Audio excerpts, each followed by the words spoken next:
Welcome to the next installment in our lecture series for American Economic History here at Rutgers University, the online course for American Economic History.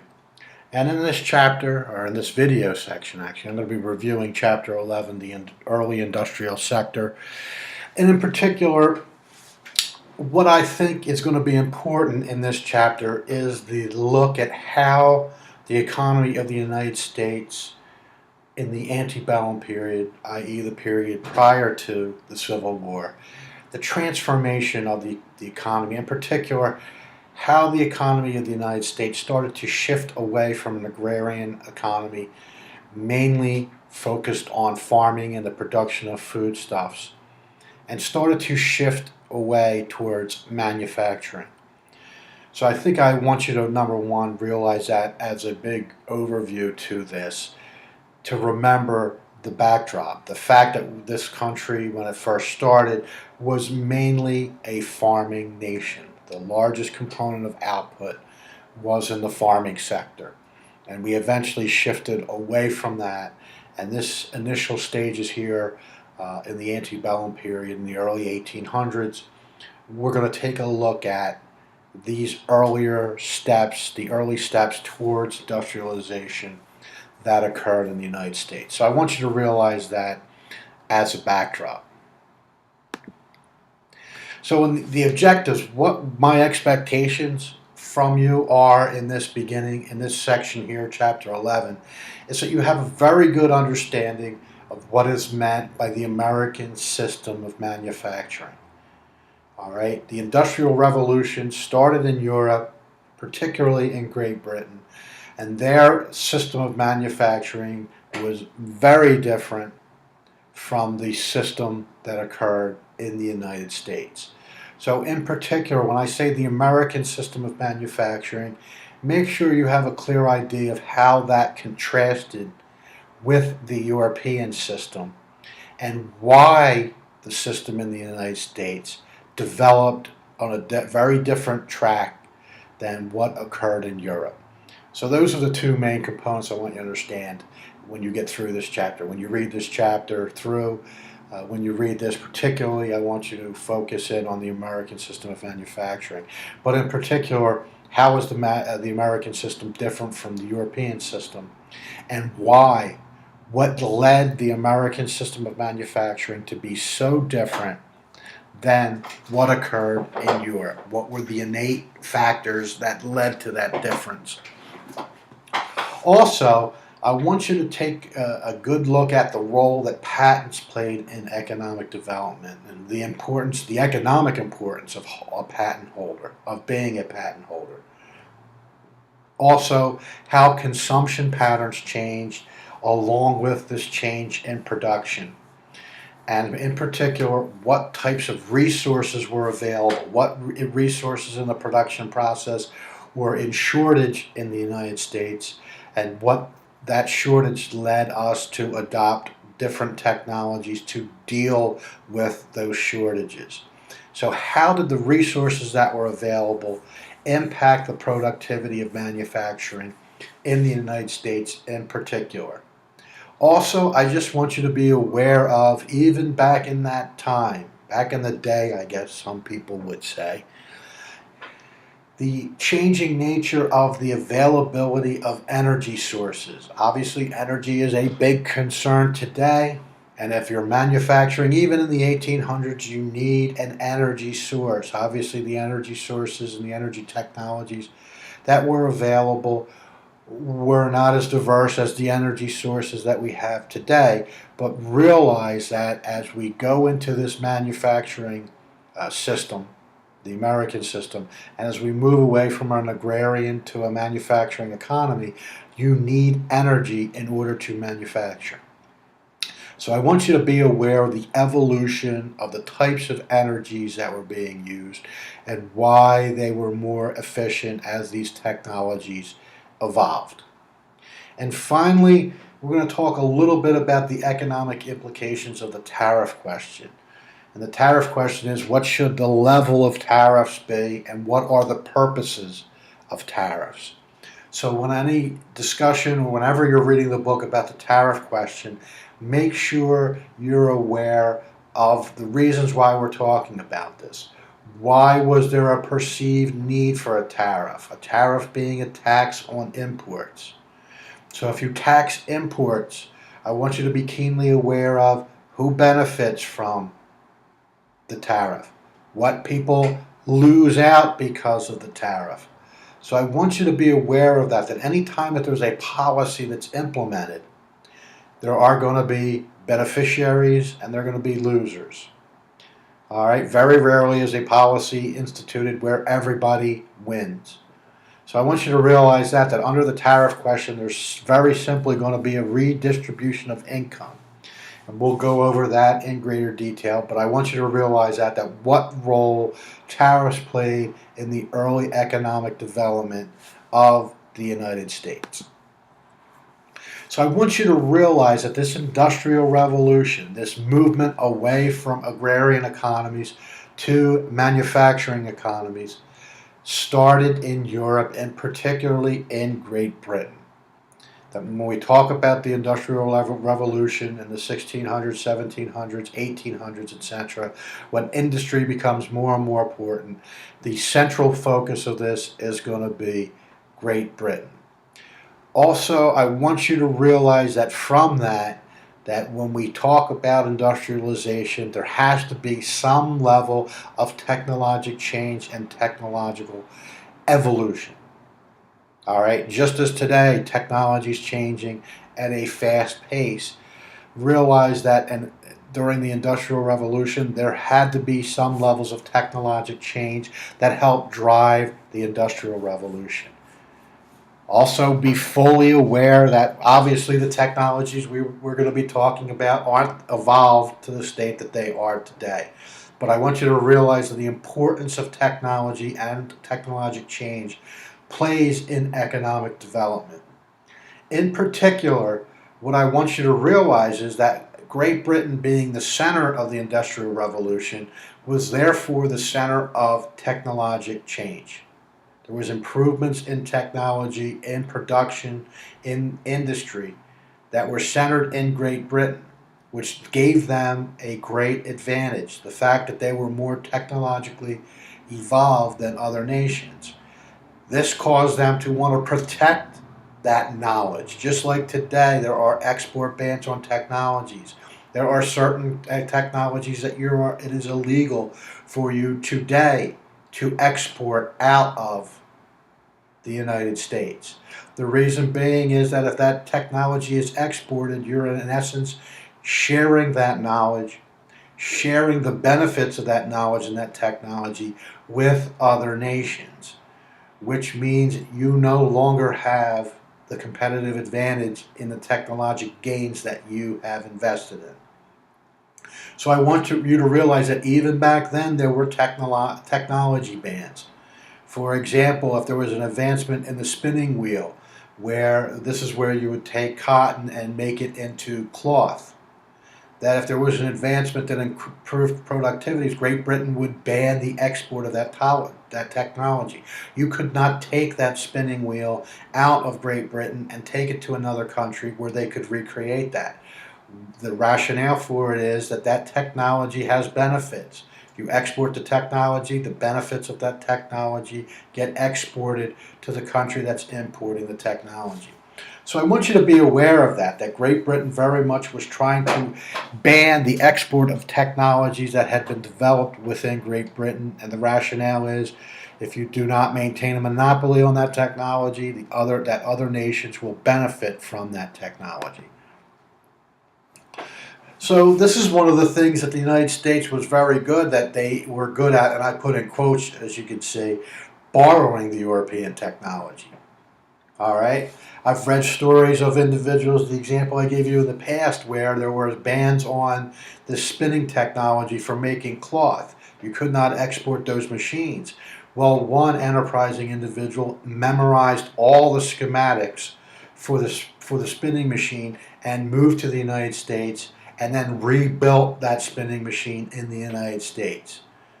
So even though the technology was banned in export, this person memorized the entire schematics of production, of producing that particular piece of technology and migrated to the United States and migrated with that technology, the knowledge of how to produce that particular piece of capital.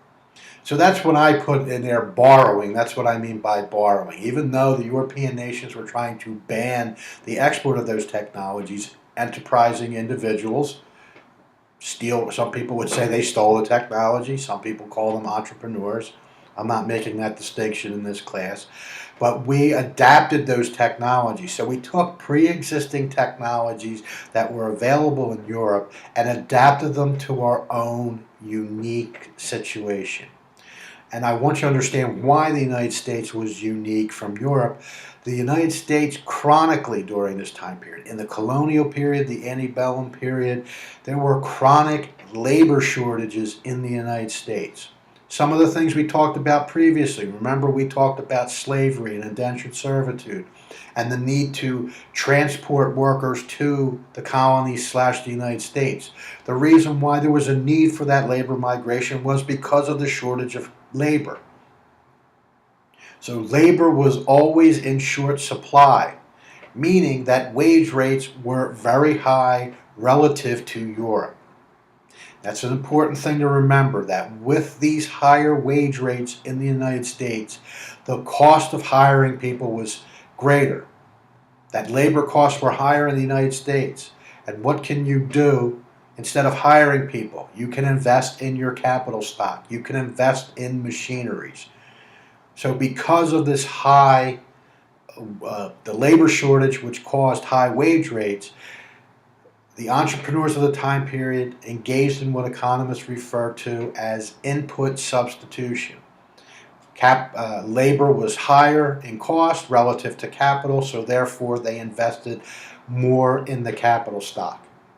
So that is the one distinction I want you to understand between the American system and the European system, that because of the high wage rates in the United States, that the the production that occurred in the United States was more capital intensive than it was in Europe. The reason being because of the wage differentials. It was more expensive to use wages.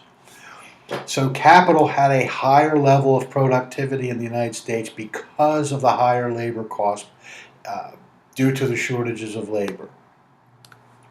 Just to give you a couple of examples of individuals, Eli Whitney, some people associate Eli Whitney with the invention of the cotton gin. The cotton gin actually revolutionized the cotton growing business in the United States. The cotton gin was important because of the fact that when you grow cotton, you have to de-seed cotton. You have to take the seeds out and clean the cotton in order to transport it. It's much more valuable to the textile, i.e. the cloth industry in Great Britain, if the seeds and any impurities have been removed from that. If you do that as using people, it's very labor intensive. You have to pick each individual seed out and clean the individual cotton bulbs or balls or whatever they're called by hand. The cotton gin allowed you to, one individual to use a cotton gin and do the same amount of work as roughly 50 to 100 people. So it dramatically increased labor productivity in cotton production. Well, Eli Whitney was also known for his gun production. He actually got a government gun contract. And what he did is, in essence, set up a system where the parts of these guns were interchangeable. Now, I know we take this for granted today, interchangeable parts. If you have the same, for example, iMac or a MacBook Pro or whatever you have, the power cable generally has a tendency to be the same. If you have an older laptop, they might not be the same. All right, so I can go over, and if somebody has a MacBook Pro and I have a MacBook Pro and I forgot my charger, I can use their charger. The parts are interchangeable. If I want to use a USB port, the USB port's interchangeable between all those different pieces of all those computers. So he set up this process of stamping and using cutting machines where he could produce those guns at a much larger scale and much more quickly than by hand. So I want you to realize that a portion of what's going on in the industrialization is a shift away from the production of goods by hand and having them being distinct and unique because they are made by hand. Now you're making machines. You have machines and capital used to make other pieces of capital. So you have stamping and cutting machines that are making, for example, the plate of a gun exactly the same way over and over again. So just realize that. Also, the fact that by doing this, that you have a great investment in capital, that Eli Whitney had to invest in machinery to do the stamping and the cutting of the materials that were used to make these guns. So instead of having people do this work by hand, he created machines to do the cutting and the stamping of the metals that was necessary for the gun production process. So he substituted away from labor and into capital investment. So we end up seeing a greater specialization of capital because of this. We actually start seeing capital that's created to create other pieces of capital. You have machinery that's making the parts for guns, which are considered capital. So we see greater specialization in labor, and we end up seeing greater specialization in capital that occurs during this time period. So make sure you remember the American system. As I said, this interchangeable parts issue is an enormous issue. The fact that if you had two different Eli Whitney guns and one of them broke, you could take the pieces off another gun and fit it onto the broken gun and it would work. Prior to this, every gun was made by hand, which means the parts would be slightly different from one another. So if you tried to take the gun barrel off of one gun and put it on the same exact manufactured gun, it might not fit. It might not fire. It might explode in your face, as a matter of fact. So you have to realize the importance of that. This is something that we take for granted today, that we can use similar items across different products. For example, if you go in to get your oil changed and you have a Toyota of a certain year, it's the same oil filter regardless. If you buy a Toyota for scrap metal or for parts and you have a Toyota, you could take those parts off the same Toyota and put it on your Toyota and it will work. So it's very important, this notion of interchangeable parts, that the parts are made to specification to be identical with one another, so you can swap out those parts. As I said, this is something that we take for granted nowadays, but back then, this was quite an innovation. Remember, prior to this, individuals were making these products by hand, and they were distinct and unique. You could not change out parts from a gun made from the same manufacturer because if they were made by a different person or even the same person, the parts of that item would not be identical. This is the important part of the industrialization that occurred in the United States, is that there was a higher tendency to mechanize the production process. All right?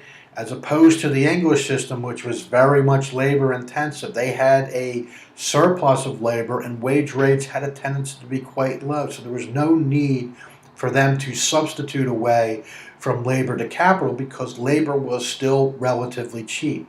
So there was no cost incentive to switch over to capitalizing your business because labor was cheap.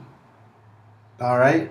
So if you can think about it, if you're paying people $1 an hour, there's no reason, for example, to invest in capital stock that will be labor saving because labor is very cheap or inexpensive relative to other inputs.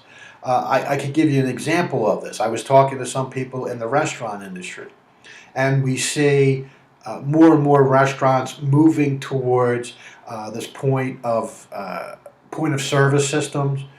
You very rarely see people, your bills written out by hand when they go. They take your order and then they put it into a centralized system, ordering system, and it sends the information to, for example, the bar or to the kitchen, etc.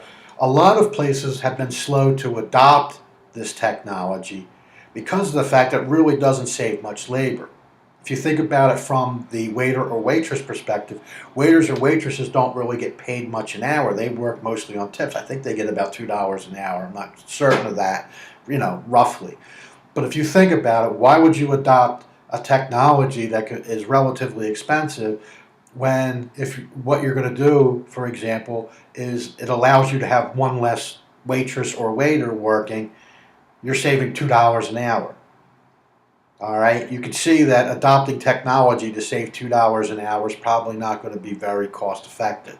So I want you to realize that the English relied much more on labor intensive mixes of capital and labor because of the fact that labor was so cheap, while the United States had a tendency to invest more in machinery because labor was an expensive input.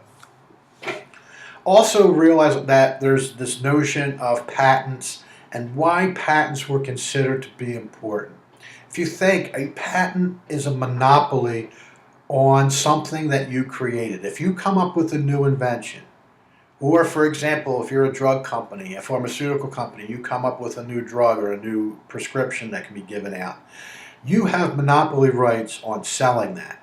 Nobody else can sell that product for a specific amount of years. Roughly, I believe it's 10 years. All right. So if I come up with some new innovation and I go to market it, nobody else is allowed to sell that product. Why is it beneficial to give somebody monopoly rights on an innovation that they get? And the reason and the explanation that economists would give is that if you give somebody monopoly rights on an innovation that they make, even if it's limited monopoly rights, they are allowed to benefit financially from that innovation. So if you can benefit financially, if I can come up with some new app or some new product, etc., and I've got monopoly rights on that for a period, I'm going to benefit financially from that innovation. Without these patents and without giving out of monopoly rights for these innovations, if I develop a new product and I start to sell it, and then anybody else can produce it and sell it, I'm not going to get any financial benefit from that innovation. All right, so make sure you understand that without that copyright or without that patent protection, other people can benefit from the innovation that I spent research, development, money, and time and effort in developing, or the fact that I'm the one that came up with that idea. I will not accrue the benefits. The other people who copy off of me will accrue those benefits. In that situation, why would anybody want to innovate if they can't benefit financially from that? All right? So make sure you realize that the role that patents played in economic development, and in particular, what's the economic rationale for monopoly rights, i.e. patents or copyrights on new innovations that occur. All right. Also realize that issue with labor productivity I talked about previously and technological change. Also realize during this time period we end up seeing that larger scale firms, i.e. firms that are producing much greater levels of output, can produce those items at a lower per unit cost. And that's what economists mean by economies of scale. Economies of scale being the larger the scale of your operation, the more that you produce, the more efficient you are in the production of that, i.e. that per unit you can produce that at a lower per unit cost than at lower production levels. So this is something we start seeing in business during this time period. And I want you to be aware of that. That the businesses that start to appear in this earlier industrial period are of a larger scale. They're producing greater amounts of output than were being produced before, and there were some efficiencies associated with this because, for example, I'll give you an example. If you invest in capital, so instead of hiring people, I invest in machinery. That machinery is considered a fixed cost. If I buy a machine to help me produce shoes, all right, a shoe machine, instead of people making them by hand, I pay all the money up front for that machine, that piece of capital to produce shoes. So if I buy that piece of machinery and don't make any shoes, I still incurred that cost. All right, but if I make 1,000 shoes, I can spread the cost of that machine out over those 1,000 shoes. If I produce 5,000 shoes, I can spread that cost over 5,000 shoes. If I produce 1,000,000 shoes and the machine still operates, I can spread the cost of that machine over 1,000,000 shoes.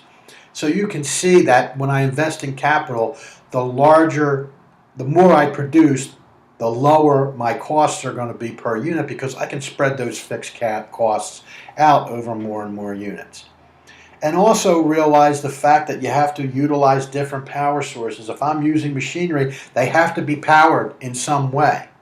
I mean, now we take it for granted we can buy any piece of machinery, plug it into an electrical outlet, and it'll work. All right? I think anybody realizes the importance of power, and for example, electricity, is that when your laptop runs out and you don't have any place to plug it in, or if your laptop runs out and you don't have your charger and you can't borrow a charger, the computer itself is worthless without the electricity. Once the battery runs out, you can't do anything with the computer. So I want you to realize the importance of the power source. Same thing with your phone runs out. What good's your phone without electricity? It's worthless.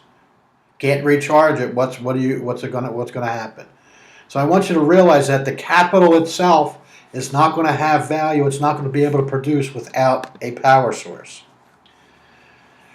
All right. I also want you to realize that during this time period that consumption patterns started to change, that there were dramatic changes in how people consume things.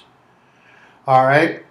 So I want you to realize that the Industrial Revolution, as a supply side phenomenon, changes in economic activity was not just a supply side phenomenon. It was not just from the firm side. It was just not from the technology side. It was also on the demand side, that people's demand changed. Their tastes and preferences changed during this period. People more and more started to purchase disposable items.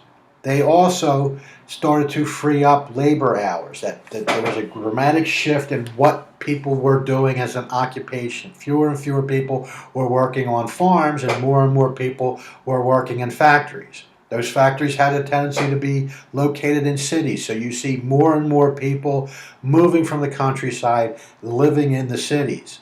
So their demands changed. When you lived on a farm, farmers generally tried to produce what they needed on their own. They had a tendency to be self-sufficient. When we see the move away from farming and into industrialization and into urbanization, people become less self-sufficient. They don't have a cow. All right, I'm not Bart Simpson, but some people do not have a cow. They do not milk the cow to produce their own milk. They buy milk from somebody else. And people don't bake their own bread. They end up buying bread from somebody else.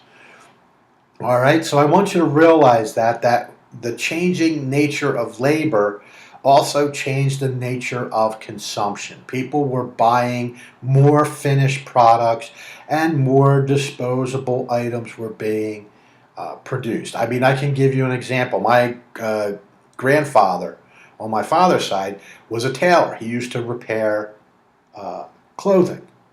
All right. You don't see very many tailor shops around compared to what there were in the 60s and the 70s. The same thing, for example, with shoe repair. He had a guy right next to him who repaired shoes. I can't remember the last time I got a pair of shoes repaired.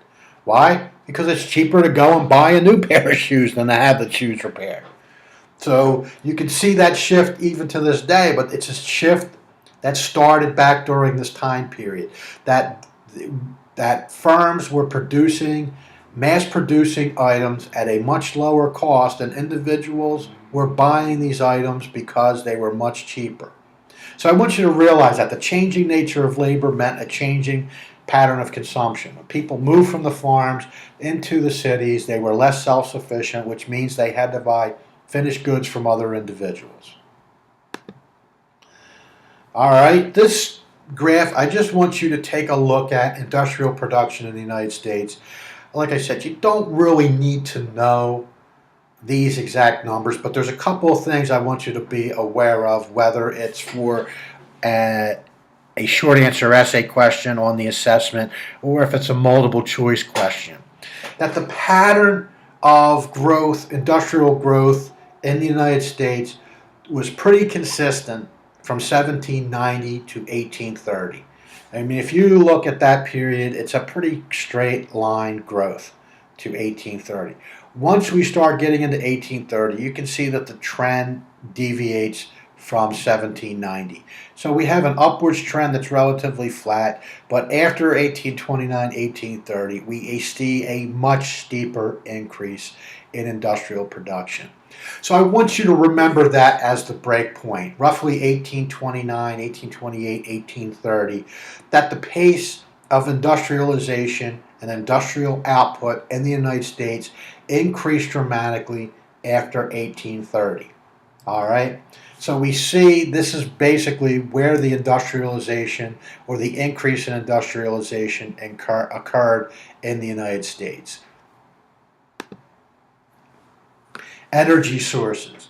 Realize that you have to take yourself back to this time period, that animals were used mainly as sources of energy. If you were moving from one place to another, you used a horse. If you were going to plow the fields, you might have used an ox or a cow to do that. You didn't push that plow through the fields. All right? I can give you examples, and maybe I should post this. If you look at videos from World War I, all right, prior to the advent of the automobiles, they were still moving things about on horseback and using farm animals. So it's quite a dichotomy to see, for example, these huge guns, all right, these cannons, these mortars, these improvements in technology to kill people, still being pulled by horses, still being moved by cows, etc. All right? So I want you to realize that animals played an important part in energy utilization during that time period. But realize that animals themselves have a deficiency. Number one, they can't move very quickly. Two, they can't move continuously. All right, you can ride a horse for a certain amount of period before it stops and won't go any further. All right, you're going to have to give it water. You're going to have to give it food. So realize that with animals, that if you're transporting things over great distances, not only do you have to transport your material, you're going to have to transport the items to feed the horse and to feed yourself. So I want you to realize that the use of animals very much limited the availability of transportation, which meant that it very much limited the size of markets. If you were in a small town and the only way to transport out of that town is by horse, the products that you produce you cannot transport over great areas, especially if they're perishable items. Imagine being a baker and baking bread. How far can you transport that bread before it's unsaleable? A day, 2 days, 3 days? Not much of a market. All right, but if you can transport those goods by train or by car, as we see the technologies further develop, you further enhance the market. So I want you to realize that the reliance on animal energy sources limited transportation, but also limited production. It limited the types of machinery that you could use because you were limited in the energy sources that were available to you. Now, if we talk about water and transportation, I want you to realize during this time period that if you transported goods downstream versus upstream, there was a huge difference in your transportation costs, obviously. Anybody who has, for example, been in the ocean and tried to swim against the tide will realize how much energy you have to put in to fighting the tide. Imagine trying to swim up the Mississippi River. Very difficult thing to do. But imagine if you were put on a raft and floating down the Mississippi River. Probably not a difficult thing to do. Let the current, let gravity do all the work. So I want you to realize that that's a fundamental difference, that limited markets, that if you were transporting things downstream, your transportation costs were much lower than the transportation of goods upstream. I think it was like a 10 times difference, and it was 10 times more expensive transporting things upstream versus downstream. This comes into the biggest development, and this is exactly why we end up seeing that big jump in industrial production in the United States in the 1830s. The technological development of the steam engine. Why was this important? Because it allowed you to made energy sources transportable. You could move a steam engine to where it was needed. If you had to be relying on water power, you had to locate your facility right next to a water source. So, for example, if you had a mill that was near a water source and you were using a water wheel to turn your mill in order to grind flour into wheat, you had to be near a water source, and a water source that had a change in elevation so you could utilize the gravitational power of water flowing downstream. With a steam engine, you're not limited by location. So realize that the advent of steam power opens up new locations for industrial production. You're not limited to where energy is available. You could build a plant and then buy a steam engine and put it inside that plant wherever you needed to do that. So I want you to realize why the advent of steam power. One, it increased the availability of power, but two, it opened up areas for industrialization and for putting manufacturing facilities that were limited to specific locations near waterborne power. So realize that the development of the steam engine and the development of steam power, so we end up seeing somebody coming up with a usable steam engine, then the technology matures so it's reliable enough so it could be spread out through the entire economy, where people can build steam engines that are reliable enough and will last long enough so that they're marketable. That occurs roughly around the 1830s, and then you start seeing the steam power adopted by more and more industries. Make sure you remember the big point about steam power. Number one, it increases the available power, the power that's available versus just using water power in animals. But two, it opens up new locations where if you were relying on water power, there were only a limited number of places you could build a plant that relied on the power of water to power the plant, where the steam engine could be built anywhere. So it opens up all new locations for industrialization. All right, it's one of the reasons why the water power and water sources that we talked about is that why manufacturing occurred so greater in New England in the colonial period and the early antebellum period. They had a number of locations that water was available, but also the change in the grade, differences in height of water allowed for water wheels to be used and for that to harness the power of gravity of the water going down. So I want you to realize that too also, that one of the reasons why New England was so heavily industrialized is because it had many locations where water was actually sufficient and available in sufficient locations to power that was needed for industry.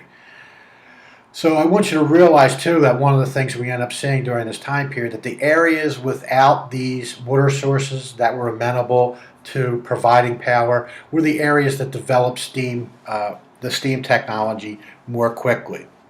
I also want you to realize that it takes a little bit of time. I believe the steam engine for boating was developed around 1800, 1810 roughly. I'm not very good with dates. I'm not too concerned if you know exactly a date, as long as you have a general idea where it occurred. But I'm more concerned with that notion of why that change is important. I want you to realize that with any new technology, it's never fully developed. That the early steam engines had a very short lifespan. So it's a new technology. It's not a very reliable technology.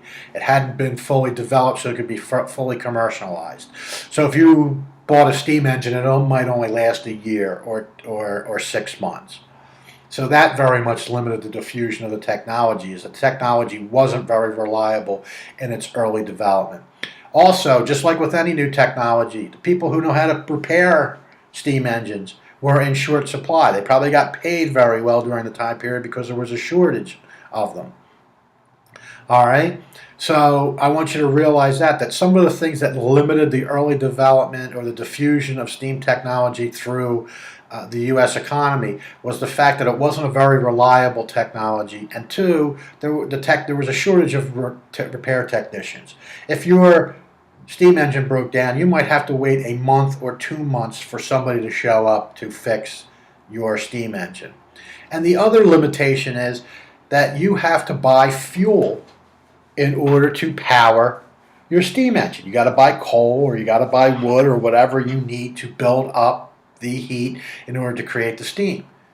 With water power, there's no fuel costs. You just have the capital costs. There's, in essence, very little or close to zero marginal cost of producing power with a water wheel, except for depreciation of the water wheel itself. So just realize that there was a higher cost associated with the steam engine because you had fuel costs that you had to pay. Now I want you to just take a look at this map a little bit in detail. All right, and in particular what I want you to note is we're talking about how industrialization led to urbanization. So what I want you to realize is, as you see more activity occurring in this region. Now important, why is it going to occur in this region? Because you have the overlap of two transportation, I want to say technologies or utilizations of transportation. You have a river that's available to you, and you have a railroad that's crossing the river. So you've got two technologies of transportation available to this sector, right? So this export industry, this industry that's going to ship things out of the region, has benefits. Why does it have benefits? Because it has transportation efficiencies associated with being near a railroad, so it could ship out on this railroad and to any connecting railroads, and it also has availability to the river. So I want you to realize that the availability of transportation opportunities, the railroad and the river, or why this export industry is going to locate in this region. The overlap of the railroad and the river opens up transportation possibilities. So it can export those materials out, but what other advantages does it have? For the raw materials coming in, it could ship raw materials to this location cheaper because of the availability of railroad and the availability of that river. So I want you to realize that why they highlighted this region was because of the transportation opportunities that are available. What are the benefits? The benefits are there's greater markets available because they can ship out whatever they're producing out on the railroad or out on the river, but it also has a cost advantage in it. It can ship those raw materials in cheaper than in other locations. So I want you to realize that what you end up seeing is that you see a regional export industry developing near where transportation efficiencies occur. And here it's where the railroad and the river cross one another. So then what do you end up having? You have this regional export industry, but then you'll also have other industries occur that are related. They call them residential industries. There are industries that will crop up around this regional export industry that might service this export industry. For example, if you have, this is a very large factory and you have 1,000 workers here, you might have food places cropping up near here because these people might go to lunch and go and eat there. So you have a residential industry that is feeding the workers here. Or they might have particular inputs that these individuals might bring in and do cycle process to and then sell to that industry. So I want you to realize that when this regional export industry develops, you see other industries developing near it, but then you see more and more activities migrating from the countryside into this urban setting. And make sure you remember this term, break in transport. A break in transport is whenever you shift from one mode of transportation to another. So for example, if somebody shipped goods down to here on the river, and then they they moved it from river transport to railroad transport, and then sent it along the railroad out in this region. That is what I mean by a break in transport. I also want you to be aware of the differences in industrialization between the North and the South during this time period. The North was more heavily industrialized than the South. Even though the South during this time period was the wealthiest section of the United States, it only produced 20% of the industrial production of the North. So relative to the North, the South was a very small player in terms of industrialization. Also, the fact that the scale of production in the South was much smaller. They had a tendency, the cotton mills in the South, to be 1/3 of the size of the ones in the North. So I want you to realize that the South was less industrialized, number one.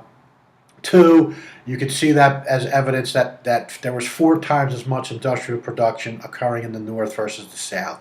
And even the scale of production was much smaller in the South. That the firm sizes in the North had a tendency to be much larger. The tariff question. The question that I mean by the tariff question is, how much should this tariff be? And remember what a tariff is. A tariff is a tax on imported goods. So make sure you remember that's what I mean by a tariff. All right, now what does a tariff do? Tariff raises the price of imported goods. So if you're a consumer, you're made worse off by this. If you're buying that imported good, you're going to have to pay that tax. The tax is being imposed upon that item. So when the imported good is taxed, the purchaser of that imported good is made worse off. They have to pay a higher price for that particular product. So when the tariff is instituted, the consumer of the tariffed item is made worse off. So the consumers of the import is made worse off.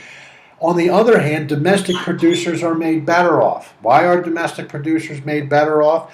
Domestic producers are made better off because now the price of those imports has increased. So they have to pay $1 per unit that they didn't have to pay before. So now, instead of being $10 for this particular imported good, now it's $11. Which means what? The domestic producers can sell their product at a higher price. They were competing against a product that was $10 per unit. Now they're competing against a product that's $11 per unit. So I want you to realize that the notion of a tariff, some people go, oh, well, we should tax imports. Well, realize that there are going to be winners and there are going to be losers if you place a tax on imports. The individuals who purchase that imported product are going to be worse off because they are going to pay a higher price. The domestic producers who are competing against those imports will be better off because now they're competing against a product that has a higher price. So realize that the tariff in itself is a subsidy. It's subsidizing domestic producers. It's causing the price that their competitors have to charge to increase. So it makes, in essence, acts as a subsidy to the producers. Also realizing it distorts those prices, that tax, anytime you place a tax on an item, there's a distortion in prices. So from an efficiency perspective, it's not an efficient outcome, as an economist would say. Anything that distorts relative prices is going to be inefficient. What is the argument for a tariff? Number one, and we still hear this today, right? It creates/saves jobs. All right? And that's true. If you place a tariff on imported goods, the industries, the domestic producers of those products will be better off. They will be more robust. Their revenues will increase. So therefore, if those industries are more robust, they're going to hire more jobs. They're going to hire more people. They're going to have more jobs. So you're exactly right. So that is one argument, and it does work along those lines. It will create/save jobs. The scope of the savings of the jobs versus the cost, that's another question. But the argument that it creates slash saves jobs is correct. The question an economist would have, how much are we paying to create and save those jobs, might be a different question. All right. The infant industries argument. The fact that if you have a new country, like the United States, that hadn't industrialized yet, you have new industries. These industries are by default not going to be as productive or as efficient as the fully developed industries, for example, in Great Britain. Companies that have been in operation for 10, 15, 20 years are going to have an advantage over firms that are just starting in an industry. So that these industries are not going to be able to compete internationally with these developed international firms. And therefore, in order to protect them, you need to place a tariff on imports so that these industries can grow, that they can move out of this infant status and moved into fully developed industries. So that's the argument, that infant industries, that new startup industries, are not going to be as efficient as the industries in other nations because they've been in business for years or decades. So they're going to need some level of protection for a certain amount of years in order for them to learn by doing and eventually become as efficient as these in other industrial firms. And finally, there's always a national security argument, that there are certain resources that are vital to national security. So, for example, if we were talking about the nuclear age and nuclear bombs, that for national security purposes, the argument would be that we need to produce as much uranium or whatever is used in nuclear bombs as possible. So, for national security reasons, we might foster domestic uranium production. Another national security issues, for example, our dependence on foreign oil. People might argue that we shouldn't be dependent on foreign oil in a time of a national security issue, so we should be as self-sufficient at producing oil, so we should place a tariff on oil imports in order to foster domestic production of those items. Those are just the three main arguments. So remember those for a potential short answer essay question on your assessment. What are the three arguments for a tariff? That they create and slash save jobs, that tariffs are to protect infant industries so that they can compete against international competitors, and finally there's national security argument.